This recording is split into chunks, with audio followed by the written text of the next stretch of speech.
The history of Triumph motor cars is a history packed with success in motorsport. Triumphs have been raced and rallied all over the world since the very first days of the marque, and today is no different from the great moments of the past. For today at Abingdon on the banks of the sleepy River Thames, BL's Special Tuning Division, once a home for the great European rally-winning Healey's and the diminutive but potent Minis which followed them, is now home for Britain's most powerful rally cars, the 3.5-litre V8-engined Triumph TR7s. The arrival of one of Britain's premier sports cars onto a rallying stage dominated for years by Ford has kindled tremendous interest both at home and overseas. The squat, low-slung machines in their patriotic red, white and blue livery have, in the short space of 2 years, been developed into a powerful force as tarmac rally cars. The car's handling on asphalt surfaces has proved to be its forte. And in June last year, Tony Pond shook the European rally world at the historic battleground of Ypres in Belgium.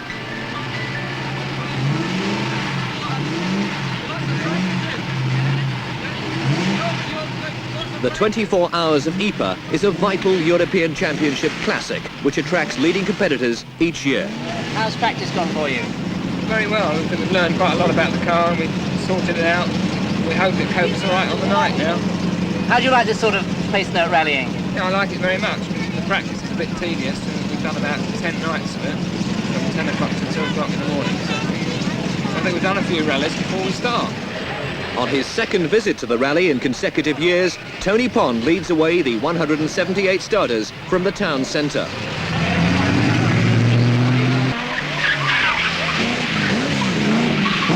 Once out in the country, Tony gives the powerful British sports car its head as he breaks away from the leading bunch to dominate the rally right from the start. On the absolute limit of his braking, Pond's style is still smooth and neat as his adherence to racing lines makes the most of the car's ability for rapid changes of direction. At the first service point, the Triumph's lead is already well established as the car receives routine maintenance. Is your plan to do a blinder and get away from everybody? No, we're taking it easy. We're going to do a blinder later. What do you want to do again, Tone? Just perhaps it's falling our way, but the night might change that. You never can tell in this game, can you? 1 minute you're all on top, and the next minute it's all going wrong. Usually when it turns dark. Which is fairly safe. Yeah. I'm frightened of the dark. How far ahead are you? Well, I don't know at the moment, but after 3 stages we were 25 seconds ahead of Carrillo and another 2 seconds ahead of Stapler on top of that. So it was getting on for about 10 seconds a stage, and hopefully we've kept it since then. You've obviously had no problems at all? No, nothing really. It's going quite nicely. We thought we were going fairly slowly, actually, playing ourselves in, but it seems that we're going a lot quicker than everybody else. Don't quite know why. Of course, these days, diplomacy is very much a part of a co-driver's essential qualities, and Fred Gallagher is no exception.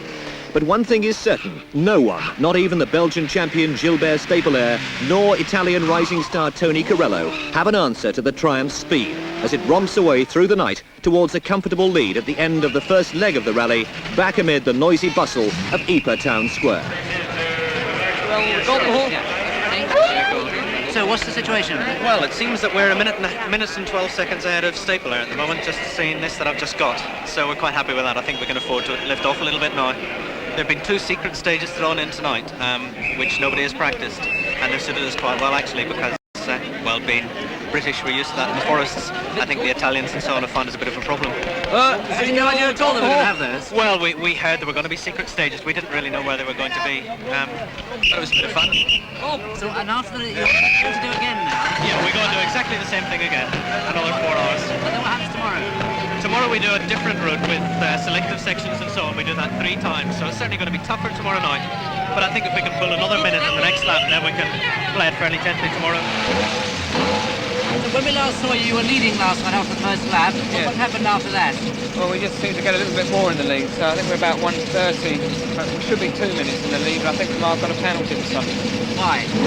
Perhaps jumping a start or something. They seem to be dishing them out quite regularly. What happens now? The race around the house.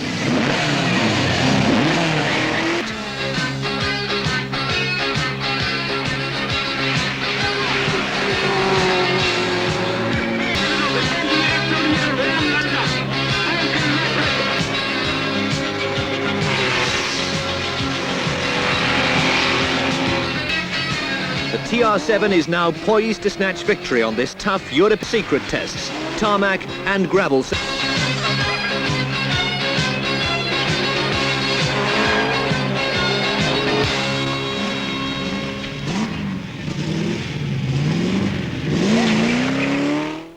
With 2 laps still to complete, routine service for the Triumph back in Ypres is hurried but drama-free.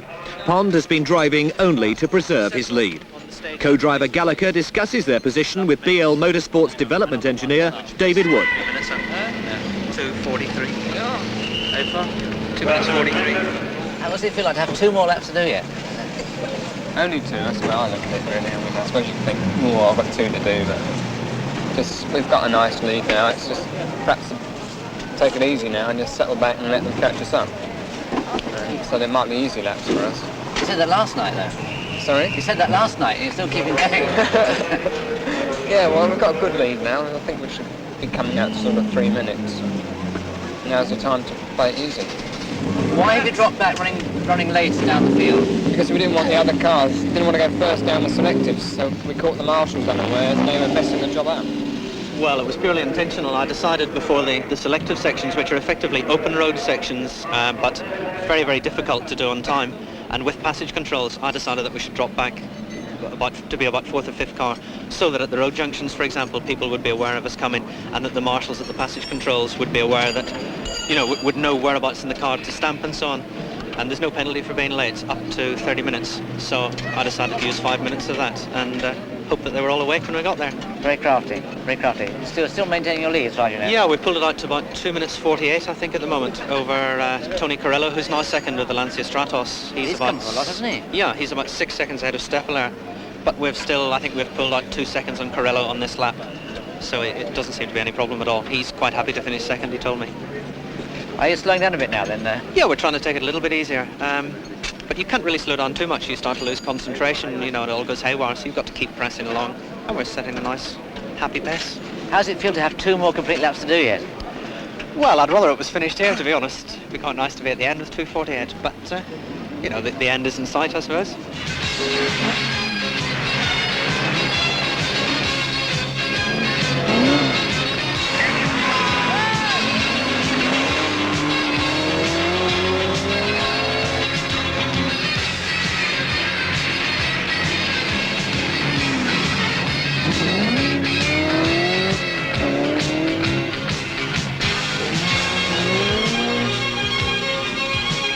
A great moment for Triumph and for Tony Pond as the TR7 noses through streets thronged with revellers and climbs the finish ramp. In the tough tarmac battleground of Europe, the V8 Triumph has proved itself at the first attempt, crushing the opposition with no less than 22 fastest stage times. For Tony and co-driver Fred Gallagher, 3 weeks' hard work is rewarded.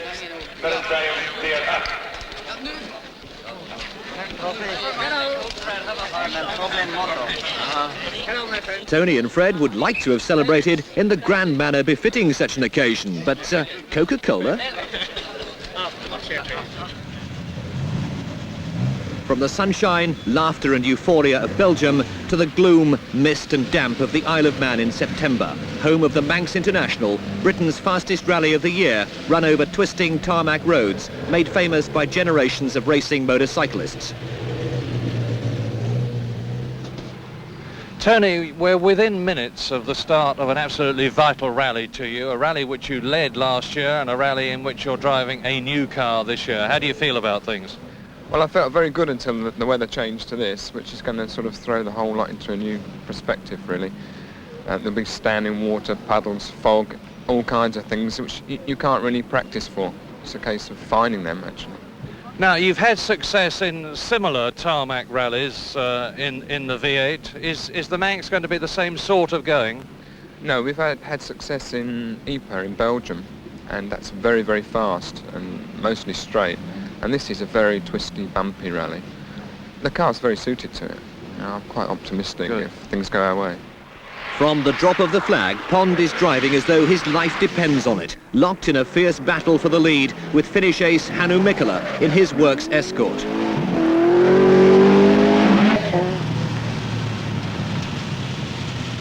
The first service halt, nostalgically situated behind the TT Circuit's main grandstand. The situation is a tense one, and Tony relays the position to BL's motorsport director, John Davenport.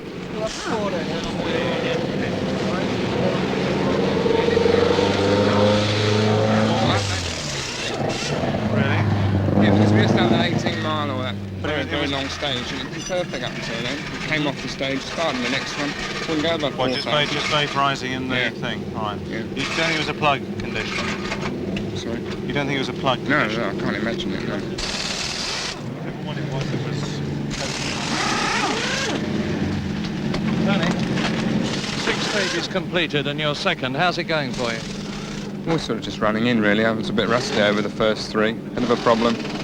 Just not actually getting the limit of the corners. Very, very difficult when you've practiced at 40 and 50 mile an hour to suddenly make the same corner go at 80 and 90. Yeah. Car was tremendously impressive round the course and seemed to be holding the road very well indeed. Have you had any troubles at all? Not really. We're just sort of lifting the ride height now to sort the bumps out. It's a very difficult course because one minute you're going on motorway type roads, very high speed, and the next minute you're on big bumps and jumps. What tyres did you start off on? We started off on intermediates and then we went to dry rears. But the fronts were going off on that stage. Where did you change? We changed at the first service area. And you lost no time doing that? No, we lost no time. On the last stage, the front tyres were going off because they were of an intermediate compound. Yeah, and what's happening now at this check as far as the car is concerned? We're just going on to dries, lifting the front suspension and general check over. And you're quite happy? Quite Yeah, relaxed. yes, frightened stiff. Yeah. but Have you happy. got plenty in reserve or not? I would think we'll get quicker as we sort of get into it. Really. Tony, can you stick your brake for me a second? Fred, the Manx is unique in being a pace notes rally. Now, what exactly does that mean as far as you as the navigator are concerned, and how do pace notes work? Well, it means that we have been here for 2.5 weeks now, practicing the roads and writing the pace notes of the roads. What we do effectively is grade the corners into about 9 different ratings, and then put in the crests, jumps, straights, any hazards that there are, and I read them back to Tony as we go along the stage. Fred, one of the places we've been watching Tony and yourself today was at Starvey. Can you take us through that section from your pace notes and say the sort of things that you would be saying to Tony while you're doing it? Yes, indeed. I think where we come into view actually was over this caution, slight right over jump, where we probably took to the air, and then we had and crest, twisty 70, left absolute, right absolute, and caution, turn right minus. That's where we turned. That's where we turned the sharp right-hand bend, and then we went into K left. The absolutes are corners that you take absolutely flat out, irrespective of the conditions. After that, we go down to flat, slight, fast, fast K and K. And what would Tony actually be hearing through his headphones from your microphone? Caution, slight right over jump and crest, twisty 70, left absolute, right absolute, and caution, turn right minus, and K left. So there's a non-stop flood of commentary virtually from you to Tony the whole time. Absolutely, and when you're doing maybe 110, 115 miles an hour, I'm reading just as quickly as I can to get the information And out. can he talk back to you, or does he just sit there and absorb? He can talk back to me, but really if he did, I don't think there'd be time for me to get the next instruction out, so he never says anything to me on the stage. And do you get tired doing this, mentally tired? No, it's unbelievable how quickly the stages seem to pass when you're doing this. Things that whenever you're practicing maybe take you 20, 25 minutes, you're doing in 7 or 8 minutes. You're doing so much quicker. Later on, there's a night stage coming up. Now, Yes. how does that affect your pace notes? How do you see them? I have a map light inside the car, which obviously I've got to keep bright enough for me to be able to read it, but also dim enough that it doesn't dazzle Tony. So that makes it fairly difficult, and it's also more difficult to see the roads and the little landmarks that you use to pick up the features. Yes. But a lot of it's already ingrained in your memory, of course, isn't it? Well, it is, but you've got to keep going through the notes anyway so that you can pick up the next bit that isn't in your memory. Yeah. So all the time you've got to keep reading the notes, no matter how well you know it.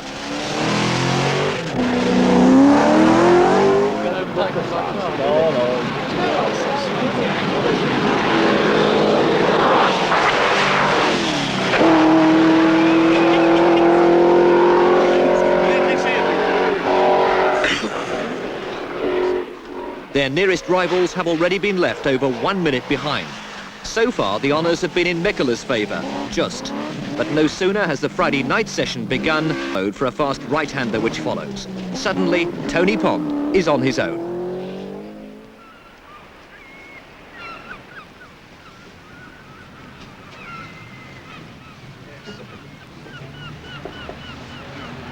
Tony, when last night did you find out that Hanu was out?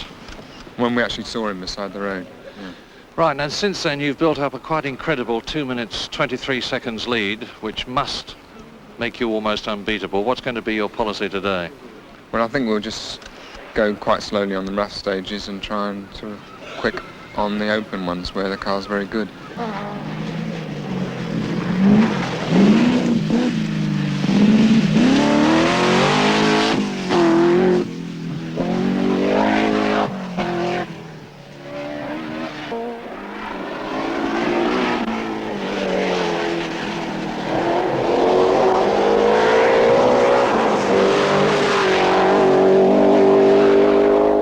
Tony, why are you running behind John Taylor on the roads now? We had a lot of trouble. This is a very quiet car, and we were spectators walking in the road. They can hear the escorts, but they can't hear this.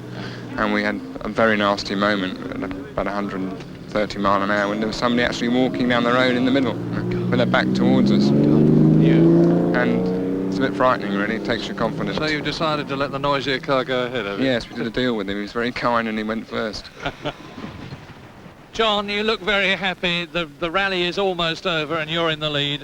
What are your feelings now? Well, it's never over until it is over, but yeah, we're very pleased with the way things have gone so far. And the car's running straight and true and no problems? Yes, it's going okay at the moment. We're just going up there to have a look at it now. What are you telling Tony to do for the rest of the rally? I don't offer advice. He's the driver. What's this going to mean to you if you win the Manx? Quite a lot, really. No, it's a very important result to carry through towards the end of the year, you know, for our expectations for next year. And is the development of the new car going as well as you like? Yes, very much so. You know, we're not at the end of our development by any means. Tony Pond has given another superbly professional demonstration of how to win a rally at leisure. The Manx is a hard and fast event, much of it over difficult, undulating terrain. Yet Tony has merely driven as hard as is absolutely necessary, running at Mikkela's pace only as long as the fin lasted the course. Out of 39 special stages, Tony has been fastest on just 8, yet has won by a crushing 1 minute 59 seconds. This is a rally he's wanted to win for many years, and it's confirmation that the TR7 is now the car to beat on asphalt events. Well, Tony, you've done it. Congratulations. How do you feel? Great. Fantastic. As soon as I came across that last finishing line. It's never over till you sort of coast over that bit. February 1979, a new year and new drivers in the Triumphs. Think of the TR7, your first drive in it. Yes, it's the first drive and it's the first time in the snow with this car. How's it going to compare with the Saabs and things that you're more used to? It's a big difference, but I cannot say no. It's the first time. Who's going to be the main opposition, do you think, on this rally? Who's going to be the main ones to look out for? I'm not sure. I think Stig been fast in so much snow in every state. Right. Swedish ace Per Eklund is teamed with new BL signing Graham Elsmore for the first round of the 1979 Sedan Products Open Rally Championship airfield stages. He's followed by Eklund, rapidly getting to grips with his new machine. And Graham Elsmore, Triumph's new British signing.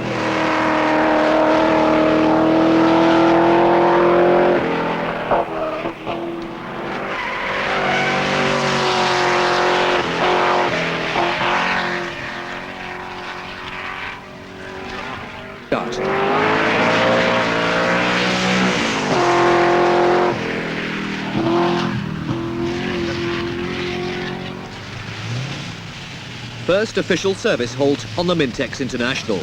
An Arctic twilight has already clamped its icy fingers on Helmsdale airfield, and competitors are bracing themselves for a night as treacherous as any witnessed on a British event in years. Fortunes have been mixed in the Triumph camp, with Elsmore dropping out of the top 10 following an excursion into the snow. But Eklund, despite only a short drive around a quarry and a blast up the motorway to Harrogate, is revelling in the conditions and the massive torque of his Triumph's V8 engine.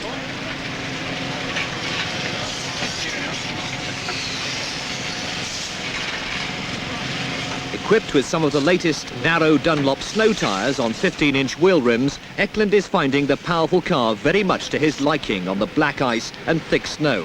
Blomqvist's Saab on similar narrow tyres already leads the rally, but Eklund is second, and both Triumph cars are going well. How's the car running? Oh, it's good, no problems. How's the stages been? Very good so far, but saying that, we had an off for 50 seconds on the last Cadwell stage, and which has dropped us down considerably.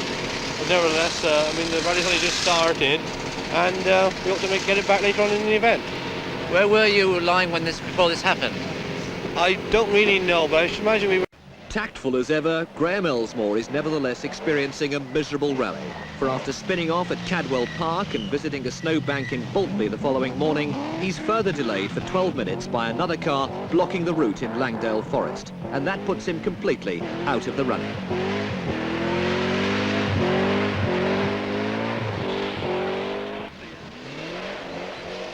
Per Eklund, controlling his TR7 on the ice with tremendous verve, is in second place.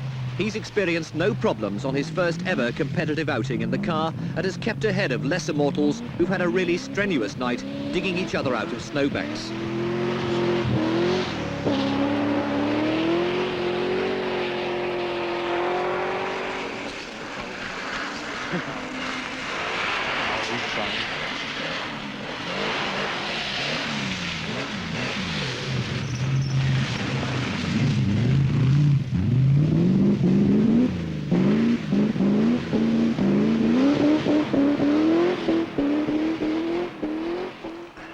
The lesson of the 1979 Mintex has been to run with the leaders, and this Graham Elsmore has been unable to do. Now he contents himself with the task of making it to the finish, taking the chance to gain some experience of the abnormal conditions, which to the British are so strange, but to the Scandinavians is just like being back home.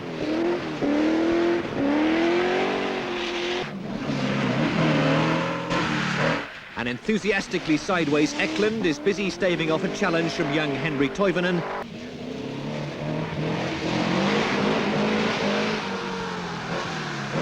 Elsmore is still struggling gamely on.